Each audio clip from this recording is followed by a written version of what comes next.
Hello traders, welcome to the volume vision. So traders, आज की video में discuss किया जाएगा गोल्ड टॉप से डाउन अप्रोच तक। हम लोग देखेंगे कि डेली टाइम फ्रेम से लेकर 5 मिनट तक हम लोग कैसे एंट्री को एग्जीक्यूट करते हैं। जो भी एनालिसिस रहती है वो डेली टाइम फ्रेम के बेसिस पर रहती है। 5 मिनट पर हम लोग उसको एग्जीक्यूट करते हैं। आज के दिन हम लोग गोल्ड को एनालाइज करेंगे। सिर्फ यही नहीं देखेंगे कि मार्केट आज बुलिश है या स्ट्रक्चर बुलिश है या बियरिश है। ओवरऑल मार्केट के स्ट्रक्चर को आइडेंटिफाई करेंगे, स्ट्रेंथ को आइडेंटिफाई करेंगे, इंपोर्टेंस लेवल को देखेंगे जहां पर हम लोग ट्रेड को एग्जीक्यूट कर सकते हैं।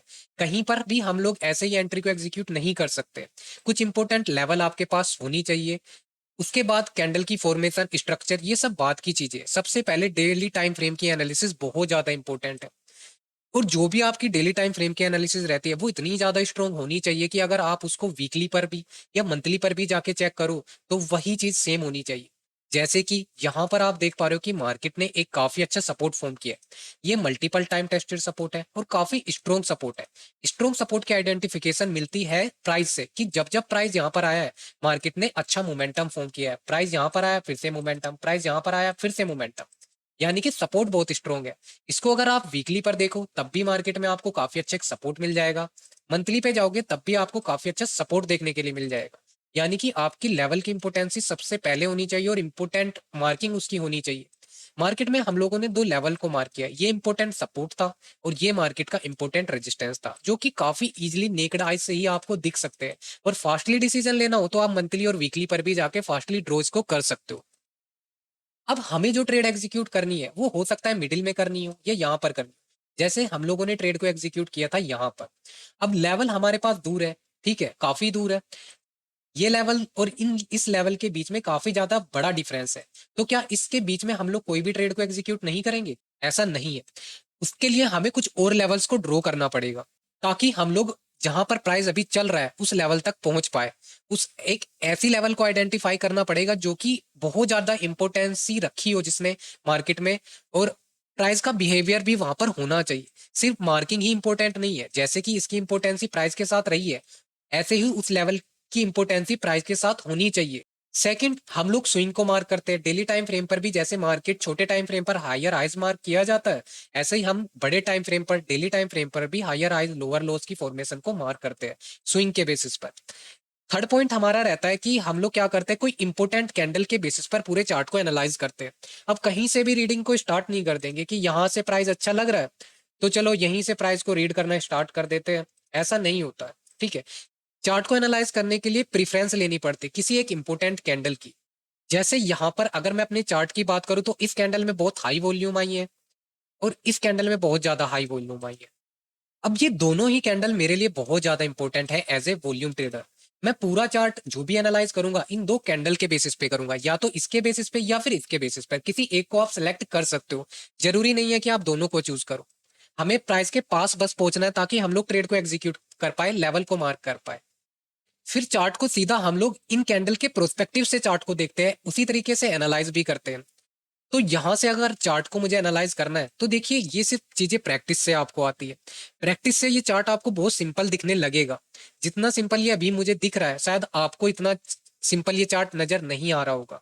लेकिन सिंपल हमें खुद बनाना पड़ता है। अगर आप ही चार्ट को नहीं समझ पा रहे हो तो ट्रेड आप कैसे करोगे? फिर ट्रेड तो काफी दूर की बात हो गई, सबसे पहले आप चार्ट को पढ़ना तो सीखिए। तो हम लोग यही चीजें करते हैं और इक्विटी में भी हम लोग सिर्फ यही करते हैं। डेली टाइम फ्रेम के बेसिस पर एक अपना व्यू रखते हैं कि मार्केट यहाँ से बाइंग जाएगा या सेलिंग जाएगा। स्ट्रेंथ को आइडेंटिफाई करते हैं और रिस्क रिवॉर्ड के बेसिस पर सीधा सिंपली ट्रेड को एग्जीक्यूट कर देते हैं। अब अगर देखिए मैं यहाँ से एनालाइज करता हूँ मार्केट को, तो मेरे लिए इंपॉर्टेंट कैंडल ये है, क्योंकि अगर वॉल्यूम आई है तो कुछ ना कुछ इंपोर्टेंसी वहां पर रही होगी। यहाँ पर मैं एक लेवल को मार्क करता हूँ जो कि एक काफी अच्छा रेजिस्टेंस रहा है। देखिए, मल्टीपल टाइम टेस्टेड लेवल के साथ साथ उस प्राइस की इंपोर्टेंसी भी होनी चाहिए। मैं इसको और ज्यादा स्ट्रेच करता हूँ तो मुझे यहाँ पर एक अच्छी लेवल मिल रही है कि मार्केट क्या कर रहा है। इस लेवल का ब्रेकआउट मार्केट ने फॉर्म किया। ब्रेकआउट ज्यादा सस्टेन हुआ नहीं, रिटेस्ट पर आया। रिटेस्ट के बाद मार्केट ने अगेन एक मोमेंटम फॉर्म किया और इसी लेवल का ब्रेकडाउन फॉर्म कर दिया। यानी कि इस लेवल को हम लोग और स्ट्रेच कर सकते हैं। और फास्टली हम लोग क्या देख रहे हैं कि फास्टली हमें जहां पर ट्रेड एग्जीक्यूट करना है हम लोग वहां पर पहुंच चुके हैं। ट्रेड हमें देखिए यहाँ पर एग्जीक्यूट करना है लेकिन हम लोग काफी हद तक इसके पास आ चुके हैं। इसीलिए इंपोर्टेंट कैंडल की प्रीफरेंस हम उसी अकॉर्डिंग देखते हैं। अगर प्राइस यहाँ पर कहीं होता तो फिर हम लोग इस इंपोर्टेंट कैंडल के प्रोस्पेक्टिव से इसको देखते हैं। लेकिन इसका भी आप यूज कर सकते हो। जैसे कि अगर आपको फास्टली डिसीजन लेना है तो आप फिर फास्टली डिसीजन के बेसिस पर इसको यहीं से एनालाइज करके ट्रेड को एग्जीक्यूट कर सकते हो। अगर आपके पास थोड़ा टाइम है या प्री डिफाइन आप स्टॉक सेलेक्ट करते हो या गोल्ड में ट्रेड को एग्जीक्यूट कर रहे हो, तब आप इसके प्रेफरेंस पे भी देख सकते हो कि मार्केट क्या स्ट्रेंथ शो कर रहा है। सबसे पहले अगर हम लोग यहाँ पर देख रहे हैं तो मार्केट की ये लेवल एज ए सपोर्ट बनी, उसके बाद मार्केट ने यही लेवल को एज ए रेजिस्टेंस वर्क किया। तो यहाँ पर ये लेवल हमारे लिए अब एक रेजिस्टेंस बन चुकी है। रेजिस्टेंस को देखा जाए तो मार्केट ने जब यहां पर आया तो अगेन मार्केट को हम लोग देख पा रहे हैं कि मार्केट ने फिर से इसी जोन को एक काफी अच्छा रेजिस्टेंस फेस किया है। इसका ब्रेकआउट मार्केट ने बड़ी मुश्किल से किया है। तो आप ये ऑब्जर्व करिए कि देखिए जब मार्केट ने इस लेवल का ब्रेकआउट फॉर्म किया तो कितनी हाई वॉल्यूम उसको लगी। ये कंफर्मेशन होते हैं लेवल की इंपोर्टेंसी को और ज्यादा, कि उनकी स्ट्रेंथ को और ज्यादा या उनकी वैल्यू को बहुत ज्यादा बढ़ा देते हैं, इंपोर्टेंसी को बढ़ा देते हैं। कि मार्केट में लेवल की इंपोर्टेंसी वॉल्यूम के कंफर्मेशन से अगर हो रही है तो लेवल की इंपोर्टेंसी और ज्यादा इंक्रीज हो जाती है। तो यही रेजिस्टेंस यहां पर शिफ्ट हो गया। अब देखिए मार्केट रेजिस्टेंस का ब्रेकआउट फॉर्म कर रहा है। अब यहाँ पर हम लोग फास्टली पहुंच चुके हैं, हमें ट्रेड एग्जीक्यूट इस कैंडल में सपोज करना है। लेकिन उससे पहले की एनालिसिस भी हम लोग कर सकते हैं। अगर हमारे पास टाइम है मार्केट में तो हम लोग थोड़ा सा और स्ट्रेंथ को आइडेंटिफाई कर सकते हैं। क्योंकि मार्केट में देखिए यहाँ से मार्केट गिरना स्टार्ट हुआ था। मार्केट में आप स्विंग को मार्क कर सकते हैं कि यहाँ से मार्केट लोअर लोज की फॉर्मेशन ही क्रिएट करता जा रहा था। लेकिन एक टाइम ऐसा आया कि मार्केट ने अब यहाँ से लो लगाना बंद कर दिया और अब मार्केट यहाँ से हाई की तरफ शिफ्ट होने लगा है। तो उसने अपने कुछ बेसिक स्ट्रक्चर को ब्रेकआउट किया होगा। तो उस स्विंग को आप मार्क कर सकते हो। तो हमारे लिए ये स्विंग बहुत ज्यादा इंपॉर्टेंसी रखता है। क्यों? क्योंकि एक तो ये हमारी प्रेफरेंस कैंडल पर आ रहा है और ये लेवल एक परफेक्ट रेजिस्टेंस वर्क कर रही है।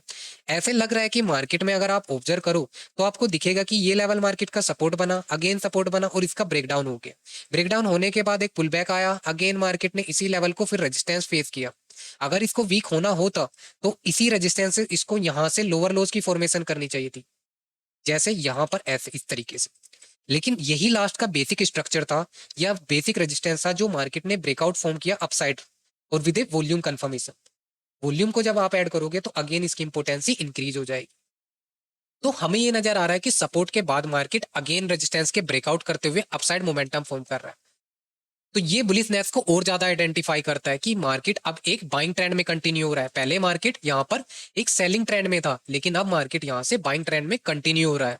ये स्ट्रेंथ को थोड़ा और एनहेंस कर देता है आपकी। अब यहाँ पर ट्रेड को एग्जीक्यूट करना है। अब हम लोग सीधा जाइए जाते देखिए छोटे टाइम फ्रेम पर। हम लोग इस ब्रेकआउट को नहीं पकड़ पाए लेकिन अब मार्केट हाई टेंडेंसी रखता है कि वो नेक्स्ट रेजिस्टेंस तक जाने की कोशिश करेगा। अब नेक्स्ट रेजिस्टेंस को भी मार्क करना, ये लेवल काफी दूर है तो क्या इस बीच कोई रेजिस्टेंस नहीं होगा?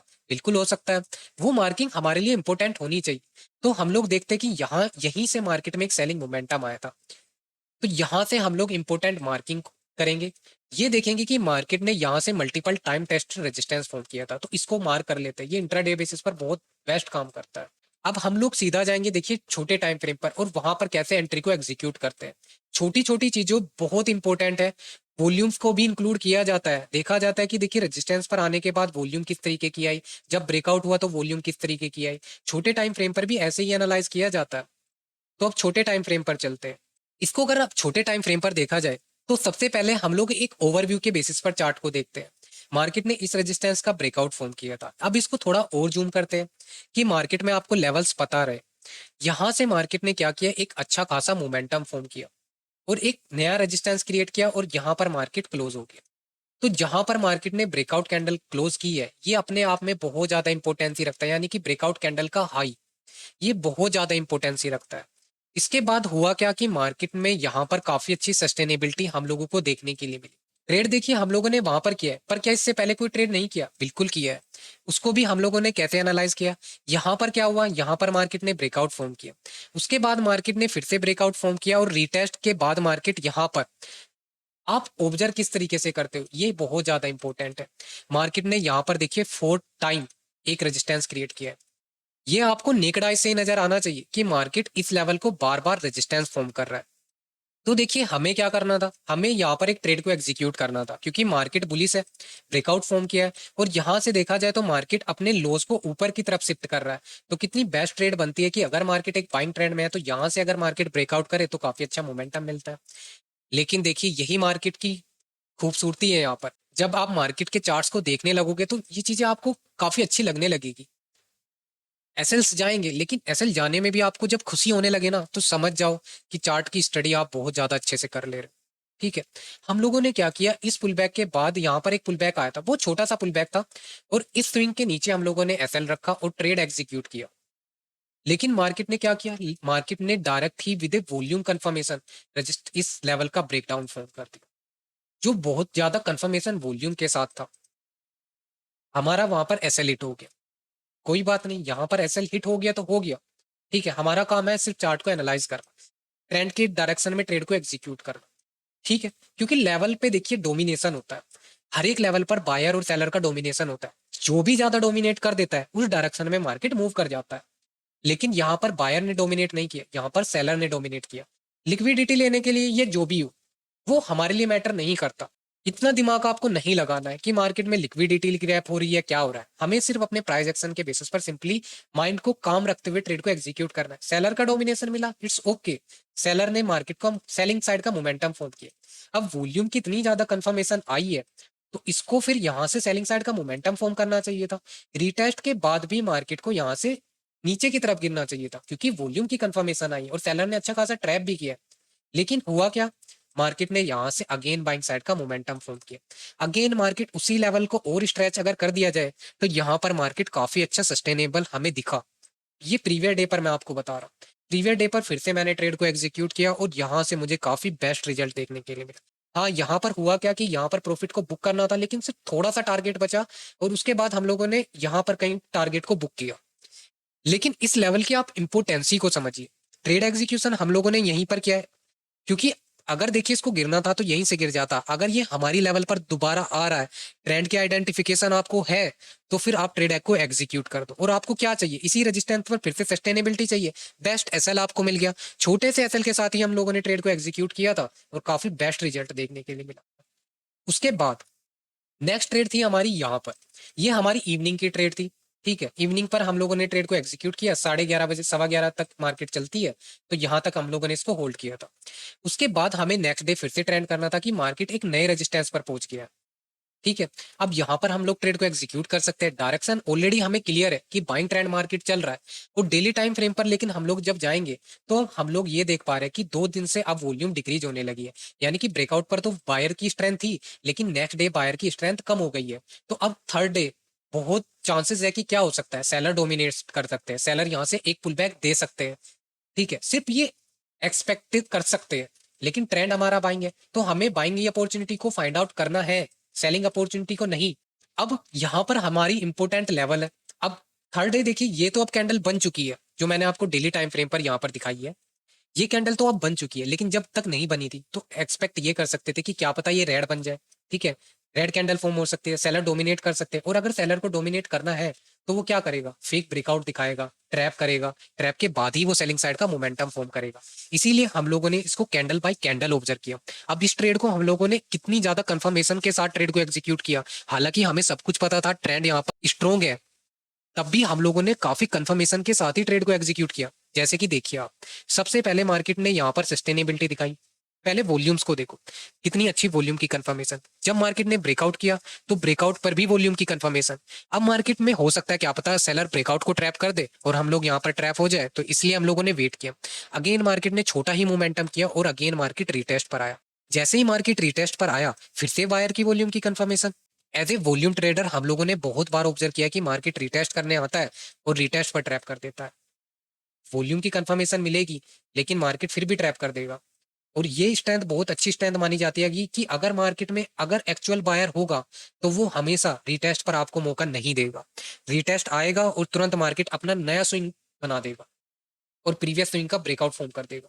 ये स्ट्रेंथ की बहुत अच्छी कंफर्मेशन मानी जाती है। अगर मार्केट ब्रेकआउट कर चुका है और रिटेस्ट पर सस्टेन कर रहा है, टाइम स्पेंड कर रहा है, तो समझ जाइए कुछ ना कुछ वहां पर फिर हो सकता है, कुछ भी हो सकता है। फिर सेलर डोमिनेट भी कर सकते हैं और नहीं भी कर सकते, लेकिन ट्रैपिंग होने के चांसेस काफी ज्यादा इंक्रीज हो जाते हैं। लेकिन हमें अगेन कंफर्मेशन मिला कि हम लोग यहाँ पर देख पा रहे हैं कि बायर रिटेस्ट पर भी स्ट्रॉन्ग हो रहे हैं, और उन्होंने क्या किया, अपने इस स्विंग का यानी कि प्रीवियस स्विंग का भी ब्रेकआउट फॉर्म कर दिया। तो ये और भी ज्यादा स्ट्रेंथ को शो कर रहा है। और जब मार्केट ने इस स्विंग का ब्रेकआउट फॉर्म किया, फिर से बायर की वॉल्यूम की कंफर्मेशन आ रही है। तो कितनी ज्यादा कंफर्मेशन हम लोगों को जब मिल गई है, फिर हमें क्या करना है? सिंपल एक अब इतने ऊपर तो एंट्री को एग्जीक्यूट नहीं करेंगे, रिटेस्ट पर एंट्री को एग्जीक्यूट करिए। जैसे ही रिटेस्ट में सेलर का डोमिनेशन खत्म होता है, आप एंट्री को एग्जीक्यूट कर दीजिए, छोटे से एसएल के साथ आप एंट्री को पुट करिए, तो इस तरीके के रिवॉर्ड आपको मिलेगी। होल्ड करिए एक बड़े टारगेट तक, एक डेली टाइम फ्रेम की इंपॉर्टेंट लेवल तक जाने के लिए। हमारा टारगेट यहाँ पर क्या था? ये लेवल का टारगेट था, ठीक है। जैसे ही पहुंचा बुक कर लिया, 1:6 1:7 फिर से मिल गया, ठीक है। अब मार्केट ने नया रेजिस्टेंस क्रिएट किया है, अब इसको भी देखिए आप एनालाइज कर सकते हो, ये आपके ऊपर है आप किस तरीके से एनालाइज कर। फिर से सेलर का डोमिनेशन आया, यहां से देखिए ऑब्जर्व करिए फिर से कैसे हम लोग ऑब्जर्व कर सकते हैं कि रेजिस्टेंस क्रिएट हुआ। अब रेजिस्टेंस के बाद अगेन देखिए सेलर ने यहाँ पर क्या किया, एक रिटेस्ट लिया, अपनी ही लेवल का रिटेस्ट किया और सेलर ने यहाँ पर प्रॉफिट कमाया। लेकिन मार्केट बाइंग ट्रेंड पर है, अगेन मार्केट ने क्या किया, बायर की इतनी ज्यादा स्ट्रेंथ थी कि मार्केट फिर से यहाँ पर एक नया रेजिस्टेंस क्रिएट कर रहा है। मार्केट ने इस रेजिस्टेंस का ब्रेकआउट फॉर्म कर दिया, लेकिन इस रेजिस्टेंस के ब्रेकआउट के अब आइडेंटिफिकेशन नहीं है। एक तो देखिए टाइमिंग नहीं बचा है, टाइमिंग बचा होता तो शायद ट्रेड को एग्जीक्यूट भी कर देते, टाइमिंग नहीं बचा। ये ब्रेकआउट हुआ है 9:20 पर, तो काफी लेट है, फिर ज्यादा टाइम मार्केट में अब बचा नहीं है, सिर्फ 2 घंटे 11:15 पे मार्केट क्लोज हो जाती है। अब सेलर ने इतना डोमिनेशन किया है, तो देखिए उसको यहाँ से गिर जाना चाहिए था, उसको इसी रिटेस्ट से अगेन फर्दर गिरना चाहिए था। लेकिन आप स्ट्रेंथ को और वॉल्यूम को ऑब्जर्व करो, सेलर ऐसा नहीं है कि सेलर प्रॉफिट नहीं कमा रहे, सेलर ने यहाँ से यहाँ तक का एक प्रॉफिट कमा लिया जो कि कोई भी बायर यहाँ पर नहीं कमा पाया होगा। नियर 1% के आसपास सेलर ने मोमेंटम फॉर्म किया। सेलिंग साइड ट्रेड तो एग्जीक्यूट हम लोग तब तक नहीं करेंगे जब तक मार्केट का कोई इंपोर्टेंट ब्रेकडाउन मार्केट नहीं कर देता। लेकिन यहाँ से भी अगर प्राइस को अगर आप कैंडल बाय कैंडल ऑब्जर्व करोगे, तो आपको स्ट्रेंथ की आइडेंटिफिकेशन मिलेगी, जैसे हम लोगों ने यहाँ पर की थी। ये वी शेप रिकवरी मार्केट ने की थी, ज्यादा टाइम स्पेंड नहीं, और मार्केट यहाँ पर आने के बाद वॉल्यूम की कंफर्मेशन, सस्टेनेबिलिटी, सारी चीजों की कंफर्मेशन मार्केट दे रहा था, जबकि सेलर की वॉल्यूम काफी ज्यादा हाई थी। अब यहाँ पर भी देखिए सेलर की वॉल्यूम सिर्फ एक ही बार आई है, यानी कि जो भी डोमिनेशन हुआ था वो सब यही हो चुका। अगर सेलर आए थे तो फिर उसको लोअर लोज की फॉर्मेशन करनी चाहिए थी। लेकिन यहाँ से प्राइस के स्ट्रक्चर को हम लोग देख पा रहे हैं, तो यहाँ से मार्केट ने जैसे एक स्विंग क्रिएट किया, तो यहाँ पर एक इनगल्फिंग मिल गया, ठीक है। ये एक इनगल्फिंग कैंडल, पर इसका मतलब ये नहीं कि आप इनगल्फिंग कहीं पर भी बना तो आप एंट्री को एग्जीक्यूट कर दोगे। लेवल तो हमारे पास अभी है ही नहीं कि रेजिस्टेंस फेक होगा या यहीं से मार्केट रिवर्स कर जाएगा, ठीक है। लेकिन इंपोर्टेंसी रखता है एक engulfing candle with A volume confirmation, अपनी एक इंपोर्टेंसी रखता है। यहाँ से भी मार्केट जब से देखिए कहीं ना कहीं हायर हाइस की ही फॉर्मेशन अभी तक क्रिएट कर रहा है, इसी लेवल को सपोर्ट। लेकिन अब कैंडल और वॉल्यूम को ऑब्जर्व किया जाए तो देखिए कैंडल काफी छोटी छोटी बनने लगी, ठीक है। वॉल्यूम्स तो आ रही है लेकिन कैंडल्स काफी ज्यादा छोटी है, ठीक है, और कोई बड़ा मोमेंटम अभी तक नहीं आया। अब यहाँ पर मार्केट क्लोज हो रही है, इसके बाद मोमेंटम को हम लोग ऑब्जर्व करेंगे, धीरे धीरे ऐसे कैंडल बाय कैंडल को आपको ऑब्जर्व करना। तो ये सिंपल सी एनालिसिस रहती है हमारी डेली टाइम फ्रेम की एनालिसिस, छोटे टाइम फ्रेम पर ट्रेड को एग्जीक्यूट करना विद ए वॉल्यूम कंफर्मेशन। यही चीजें आप वॉल्यूम विजन पे सीख सकते हो, काफी वीडियोस मैंने पोस्ट की है सिर्फ प्राइस एक्शन के बेसिस पर। सिंपली प्राइस को रीड करना, प्राइस इस चार्ट देखिए कितना सुंदर चार्ट आपको दिखेगा, ये कितना सुंदर चार्ट लग रहा है कि आपको पढ़ने में ही चार्ट को मजा आएगा। और हम लोग हमेशा ऐसे ही चार्ट को देखते हैं, क्यों आपको ऐसे चार्ट लेने हैं जो खुद ही आपको समझ ना आए। इतने स्टॉक्स है, इतनी चीजें करने के लिए, जो चीज आपको समझ आ रही है, जिस स्टॉक्स का चार्ट आप सही से पढ़ पा रहे उसको सिलेक्ट कीजिए, उसमें ट्रेड को एग्जीक्यूट करिए। एसएल जाएगा जाएगा, ठीक है, बड़े बड़े रिवॉर्ड्स आपको मिलेंगे, छोटे छोटे एसएल के साथ साथ बड़े बड़े रिवॉर्ड्स, ठीक है। तो ये चीजों को आप एनालाइज करिए। सो छोटी सी वीडियो थी ट्रेडर्स, कोई भी डाउट अगर आपको लगता है तो आप वहां पर कमेंट कर सकते हो traders. Thank you so much traders watching this video, thank you so much.